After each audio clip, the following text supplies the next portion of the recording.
ভাষা শহীদ হিসেবে সালাম, বরকত, রফিক, জব্বার, শফিউদ্দের নাম এই জাতি জানলেও ৫২, ২১ এবং ২২ ফেব্রুয়ারি শহীদ হয়েছিলেন কমপক্ষে ১২ জন। ঢাকা রাজপথে বুকের তাজা রক্ত ঢেলে দিয়ে তার রক্তের অক্ষরে চিরদিনের জন্য লিখে গেছেন মাতৃভাষার জয়যাত্রার কথা। জীবন দিয়ে প্রমাণ দিয়েছেন মা, মাটি এবং মাতৃভূমির প্রতি হৃদয় নিংড়ানো ভালোবাসা।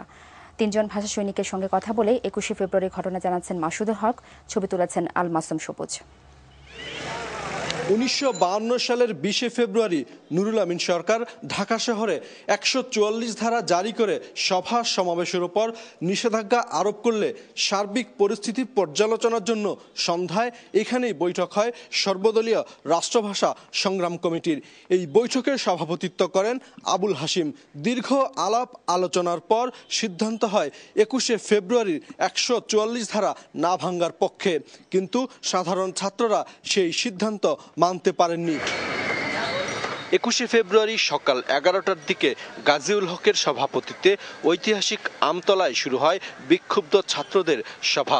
১৪৪ ধারা ভাঙ্গার পক্ষে বিশ্ববিদ্যালয়ের রাষ্ট্রভাষা সংগ্রাম পরিষদের আহ্বায়ক আব্দুল মতিন বলেন, ১৪৪ ধারা ভাঙ্গা না হলে এর ভয়ে ভবিষ্যতে কোনো আন্দোলনই এগিয়ে নেওয়া যাবে না। যদি যান তাহলে পরে আর কোনোদিনও আন্দোলন করে আপনারা কোনোদিন এই অধিকার পাবেন না। সবাইকে জিজ্ঞেস করলো আপনারা কি চান, আর সবাই বললো যে আমরা ১৪৪ ধারা ভাঙি না, আমরা এগিয়ে যাব। উদ্দেশ্য হলো মানে পরিষদ ভবনের সামনে যে আপনার পিকেটিং করা এবং এমএলএদের বাধ্য করা যে তারা যেন প্রস্তাব আনে বাংলা ভাষার পক্ষে। ভোটাভুটি হলো ৩০০-১ হয়েছিল। ফার্স্ট ব্যাচে যারা ধরলো তাদের মধ্যে হাইবুর রহমান ছেলে ছিলেন। তৃতীয় ব্যাচে সম্ভবত তারপরে মানে ছাত্রীরা ছিল। বেলা ৩টার থেকে শুরু হয় ছাত্র জনতার ওপর পুলিশের নির্বিচার গুলিবর্ষণ। এই ঘটনায় বাংলার ইতিহাসে সূচিত হয় নতুন এক অধ্যায়। মায়ের ভাষায় কথা বলার জন্য চরম আত্মত্যাগের মাধ্যমে সারা বিশ্বে বাঙালিরা স্থাপন করে অনন্য নজির। পুলিশও বাধা দিচ্ছে, এরাও আগুচ্ছে, কখনো ঠেলা দিয়ে এগুতে হচ্ছে, ধস্তাধস্তি হচ্ছে। ওই পাশেই কন্যা আছে, সে বলছে করাচির সঙ্গে বলছে যে what measure we should take? তো বলে যে drastic measure what? You fool, you do not understand?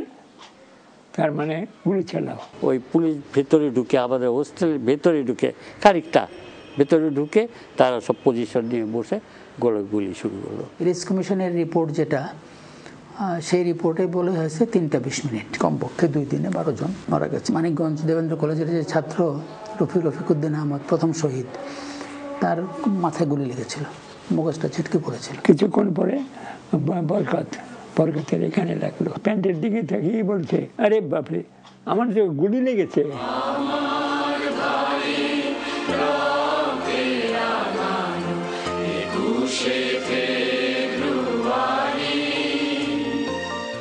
এরপর গোটা আন্দোলনের চরিত্রই পাল্টে যায়। জনগণের কাছে ১৪৪ ধারা হয়ে যায় মূল্যহীন এক আদেশ। গুলিবর্ষণের প্রতিবাদে পূর্ববঙ্গ আইন পরিষদ থেকে ওয়াকআউট করে আব্দুর রশিদ তর্কবাগীশ হতাহতদের দেখতে আসেন। সরকারের পদত্যাগের দাবিতে আবেগ, উত্তেজনা ও কান্নায় ভেঙে পড়েন তিনি। মাসুদুল হক, এটিএন নিউজ, ঢাকা।